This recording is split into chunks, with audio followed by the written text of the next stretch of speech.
Good morning everyone. সকালবেলা alarm দিয়ে রেখেছিলাম 4:30, কিন্তু কিছুতেই আর চোখ খুলতে পারছি না। আসলে কালকে রাতে একদম ঘুম হয়নি, যতবার চোখ অফ করেছি ততবারই একটা করে এসে ফোন ঢুকে যায়। তো যাই হোক, উঠবো করে 6:30টার সময় ঘুম থেকে উঠলাম, আর উঠে ভালো করে গাছগুলোই জল দিয়ে দিলাম, কারণ আমরা ইলেকশনের সেকেন্ড ফেজে ডিউটি যাব, বেশ কদিন থাকবো না, আর এই গরমে গাছগুলো জলও পাবে না। এরপরে আমার ইউনিফর্মটা ভালো করে আয়রন করে নিলাম। সকালবেলা আজকে খাওয়ার কোনো ব্যাপার নেই, কারণ আজকে শনিবার, আর আমি যতক্ষণ না পুজো দিচ্ছি ততক্ষণ তো কিছু খাই না। এরপর ঘরের গাছটা গুছিয়ে স্নান করে চলে গিয়েছিলাম মন্দিরে। মন্দির থেকে পুজো দিয়ে এসে ঘরের ঠাকুরকেও একটু পুজো দিয়ে দিলাম, আর তারপর আলমন্ড, খেজুর, তার সঙ্গে কফি আর একটা বান, এটা দিয়েই ব্রেকফাস্ট সেরে নিলাম। তারপর এই যে আমার লোটা কম্বল নিয়ে বসে পড়লাম, সব কিছু গুছিয়েও নিলাম। দুপুরে লাঞ্চের পর আমরা ওই 2:30টার দিকে বেরিয়েছিলাম।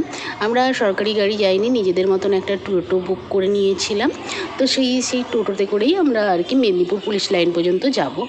তো উঠে গেছি টোটোতে, আর লাইনে পৌঁছেও গেছি। এখানে তো অনেক বাস দিয়েছে, আর বাস দেখলে তো আমার একটাই চিন্তা আসে যে বাসে সিট পাবো কি না।